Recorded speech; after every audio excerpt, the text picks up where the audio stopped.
தமிழ்நாட்டின் பல்வேறு கோயில்களில் ஆடி தபசு விழாவும் ஆடி தேரோட்டமும் வெகு விமர்சையாக நடைபெற்றது.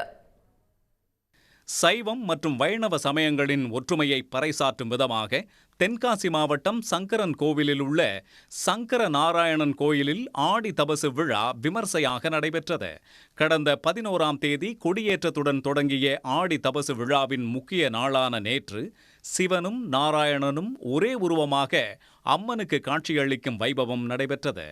இந்த விழாவில் தென்காசி மட்டுமல்லாமல் தமிழ்நாடு முழுவதிலும் இருந்து வந்திருந்த பல்லாயிரக்கணக்கானோர் பங்கேற்றனர்.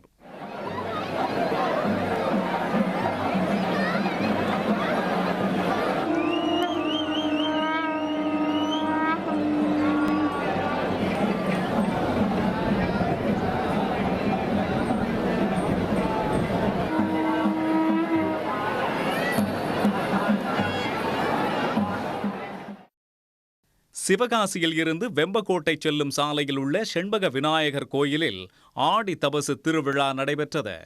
இதையடுத்து கோயில் வளாகத்தில் உள்ள தெப்ப குளத்தில் சர்வ அலங்காரத்தோடு ராஜராஜேஸ்வரி அம்மனின் தேர் பவனி வந்தது.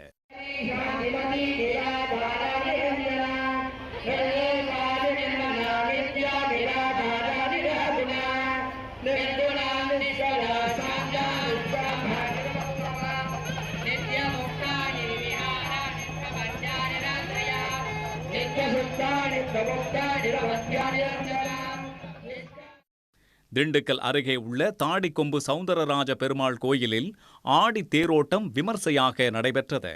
கடந்த 13ஆம் தேதி கொடியேற்றத்துடன் தொடங்கிய ஆடி விழாவின் முக்கிய நாளான நேற்று நடைபெற்ற தேரோட்டத்தில் நூற்றுக்கணக்கான பக்தர்கள் தேரை வடம் பிடித்து ரத வீதிகள் வழியாக இழுத்துச் சென்றனர். முன்னதாக கோவில் வளாகம் முன்பு 50க்கும் மேற்பட்ட பெண்கள் வள்ளிக்கும்மி நடனம் ஆடினர்.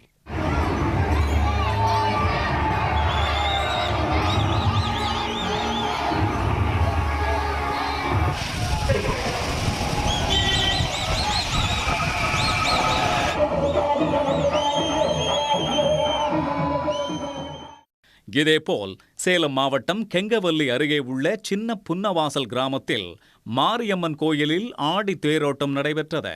ரத வீதிகள் வழியாக வந்த தேரை சுற்றுவட்டார கிராமங்களைச் சேர்ந்த ஏராளமான பக்தர்கள் வடம் பிடித்து இழுத்தனர். உடனுக்குடன் செய்திகளை தெரிந்து கொள்ள சன் நியூஸ் பெல் ஐகானை கிளிக் பண்ணுங்க.